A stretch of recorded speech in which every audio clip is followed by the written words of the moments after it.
নমস্কার, আমি ডক্টর ইরা বিশ্বাস, আপনাদের গাইনোকোলজিস্ট এবং আইভিএফ স্পেশালিস্ট।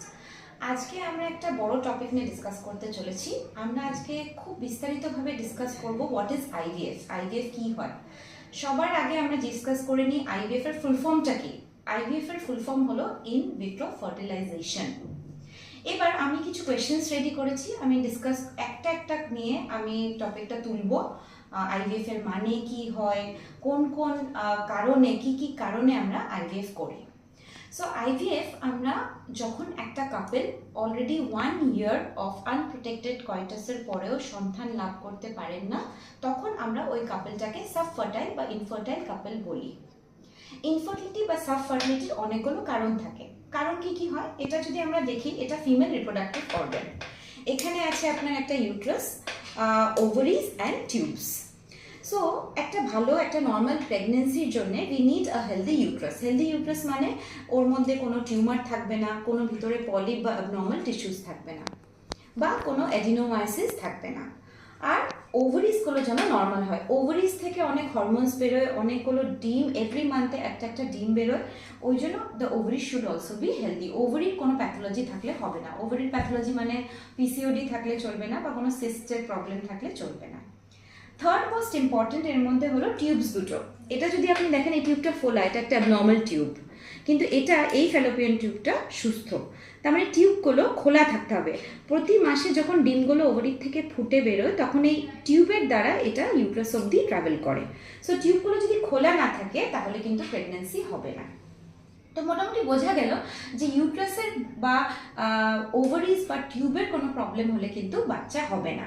সো এইগুলো আমাদের চেক করতে হবে। যদি একটা ইনফার্টিল কাপল আসে, আমরা আল্ট্রাসাউন্ড করে বা টিউব টেস্ট করে বা হরমোনাল পরীক্ষা করে দেখতে লাগবে যে ওভারিগুলো ভালো করে কাজ করছে কিনা, ইউট্রাসের মধ্যে কোনো টিউমার আছে কিনা, বা টিউবগুলো ভালো আছে কিনা।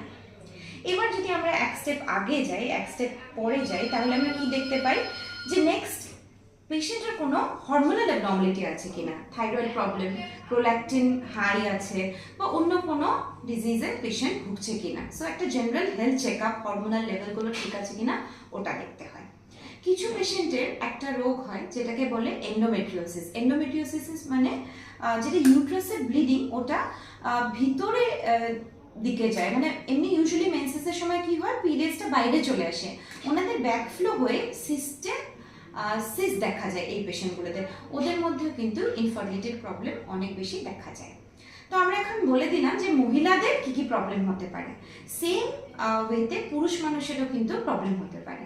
সো যদি কাপেলের প্রেগনেন্সি হচ্ছে না, তাহলে কিন্তু পুরুষ মানুষের ইভ্যালুয়েশনও ভীষণ দরকার। সো পুরুষ মানুষের আমরা কি দেখি, জেনারেল একটা হেলথ চেক আপ হবে, তার সাথে কি চেক আপ হবে, সিমেন টেস্ট। সিমেন টেস্টেরও কিছু টাইমিং থাকে, ওই হিসেবে সব আমরা চেক করে দেখব। ধরুন দেখা গেল যে হাজবেন্ডেরও কিছু প্রবলেম পাওয়া গেল, বা ওয়াইফেরও কিছু প্রবলেম পাওয়া গেলো, যে প্রবলেমগুলো সলভ করা যাবে না, তখন ডাক্তার বলবে যে তোমাদের আইভিএফ করতে হবে। এবার আইভিএফ কেন করা হয়, এই লেভেলগুলো যদি ঠিক না থাকে, আর যদি নর্মালি 1 বছর ট্রাই করার পরেও যদি সন্তান লাভ না হয়, তাহলে আমরা ইনভিট্রো ফার্টিলাইজেশন বা যে কোনো আর্টিফিশিয়াল রিপ্রোডাক্টিভ টেকনিকের কথা ভাবতে পারি। সেকেন্ড ইন্ডিকেশনগুলো আমি বলে দিয়েছি অলরেডি। ফিমেল ইন্ডিকেশন থাকে, মেল ইন্ডিকেশন থাকে।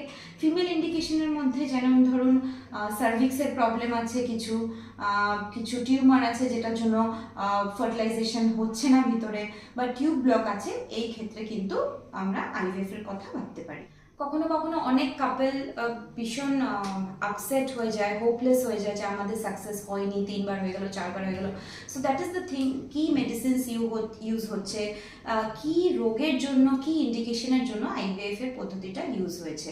সো এরকম কিছু নেই কি সাকসেস হবে না বা সাকসেস হবে। So it depends upon patient to patient, but definitely ভালো করে যদি কারেক্ট ওয়েতে যদি আমরা পদ্ধতিটা করি, তাহলে নিশ্চয়ই সাকসেস হবে। এবার সেকেন্ড লাস্ট কথাটা আমরা যেটা বলবো, আমি আইভিএফ প্রসিজারটা একটু ডিটেলে বুঝিয়ে দিই। বিকজ আমরা অনেক সময় ক্লিনিকে যাই, টাইম থাকে না, তো আমরা অবভিয়াসলি গুগল করে বা ইউটিউব দেখেই আমরা নিজেদের এডুকেট করে নিই অ্যাবাউট দ্য প্রসেস। এখন আমি একবার ভীষণ সিম্পলি আপনাদেরকে বুঝিয়ে দিই আইভিএফ এর প্রসেসের সম্বন্ধে। আইভিএফ এর প্রসেস যদি দেখা যায় 2 থেকে 3 মাস লাগে। সো কিছু সময় দূর থেকে পেশেন্ট আসে, so we have to plan the holiday for the patient. So first যখন পিরিয়ডস হচ্ছে আমাদের, পিরিয়ডসের 2 থেকে 3 দিনের মধ্যে ডাক্তারের সাথে দেখা করতে হয়। অবভিয়াসলি আইভিএফ করার আগে একবার ডাক্তারের সাথে দেখা করতে হবে, আইভিএফ লাগবে কিনা ওটা আপনাদের ডিসিশনটা নিতে হবে। সো যখন পিরিয়ডস হয়ে গেল, ফার্স্ট 2 থেকে 3 দিনের মধ্যে আপনি ডক্টরের সাথে দেখা করবেন, উনি ইনজেকশন বা মেডিসিনস প্রেসক্রাইব করবে, সেই হিসেবে আপনারা কাছাকাছি ডক্টরের কাছে থাকবেন। 14 দিন, 15 দিন, 16 দিনের দিন আপনার এগ কালেকশন হবে বা ওভাম পিক আপ হবে, যেটা কিনা আমরা প্রপার অ্যানেস্থেসিয়া দিয়ে পেশেন্টকে আধা ঘন্টার ভিতরে আমরা এগটা কালেক্ট করি থ্রু দ্য ভ্যাজাইনাল রুট। এটাতে কোনো রকম কাটা ছেঁড়া কিছুই হচ্ছে না। তারপরে পেশেন্টকে আমরা বাড়ি পাঠিয়ে দিতে পারি যদি আমরা সেম সাইকেল ট্রান্সফার না করি। সেম সাইকেল ট্রান্সফার যদি এমব্রয়ডারি ট্রান্সফার করা হয় তাহলে কিন্তু পেশেন্টকে বাড়িতে পাঠাবো না, আমরা সেই সাইকেলে পেশেন্টকে টেক আপ করবো। যদি আমরা ফ্রোজেন এমব্রয়ডারি ট্রান্সফার করি তাহলে আমরা পেশেন্টকে নেক্সট মাসে বা যে মাসে পেশেন্টের সুবিধা হয় আমরা সেইভাবে ডেকে দেবো। আইভিএফ যেটা এমব্রয়ডারি ট্রান্সফারের প্রেপারেশনটা বিশেষ কিছু না, মেডিসিন দেওয়া হয় পেশেন্টকে, আবার পিরিয়ডসের প্রথম থেকে শুরু করা হয় till the mid day of the cycle, তখন আমরা পেশেন্টের এমব্রয়ডারি ট্রান্সফার করে দিই। হাজব্যান্ডকে কখন লাগে? হাজব্যান্ডের দরকার শুধু যেদিনকে এগ কালেকশন বা আমরা ওভাম পিক আপ করছি সেদিনকে আমরা যেহেতু এমব্রয়ডারিটা বানাবো সেদিনকে আমাদের হাজব্যান্ডকে দরকার হয়। আর প্রসিজারটা যদি একটু বলে দিই, আমরা কি করি, ইউজুয়ালি আমরা এগ কালেকশনটা করছি সেই দিনকে আমরা এগ কালেকশনের দিনে আমরা ওভাম যে কটা কালেক্ট হয় সে কটার সাথে আমরা ইক্সি বা আইভিএফ করি হাজব্যান্ডের স্পার্মের সাথে। এমব্রয় হয়ে গেলে যখন রেডি হয় আমরা নেক্সট মাসে বা সেই মাসে আমরা ট্রান্সফার করি। সো এটা in short is the IVF procedure. কথা হলো পেশেন্টের রেস্টের দরকার কিনা। এগ কালেকশনের পরে বিশেষ রেস্ট লাগে না, because it is a procedure, simple procedure, আধা ঘন্টার ভিতরেই হয়ে যায়। সেকেন্ড, ট্রান্সফারের পরে রেস্ট লাগে কিনা? রেস্ট, হ্যাঁ, ট্রান্সফারের পরে at least for 15 days till the results come out you should take normal rest। এরকম নাকি বেডে শুয়ে থাকতে হবে, প্রপার নর্মাল অ্যাভারেজ রেস্ট নিলে হবে। আইভিএফ এর প্রসিজারটা পেইনফুল হয় কিনা, অনেক ইনজেকশনসের খেলা থাকে কিনা? অবভিয়াসলি ইনজেকশনস থাকে, বহুত বেশি পেইনফুলও না, বিকজ মোটামুটি ডেইলি একটা ইনজেকশন বা দুটো ইনজেকশনের বেশি থাকে না। বাকি যত যা প্রেপারেশন, হ্যাঁ, you have to go to the clinic, ডক্টরের সাথে তোমার কন্ট্যাক্টে থাকতে হয়, এটাই। Otherwise it's not very painful, not very tiresome for the patient. তো আমার মনে হয় আমি মোটামুটি সব কভার করেছি। যদি কিছু ডাউট থাকে আপনারা নিশ্চয়ই আমাকে জিজ্ঞেস করতে পারবেন, আমার কন্ট্যাক্ট নাম্বারও দেওয়া আছে। যদি কিছু ডাউট থাকে আপনারা প্লিজ আমাকে কন্ট্যাক্ট করুন, অ্যান্ড প্লিজ বি পজিটিভ।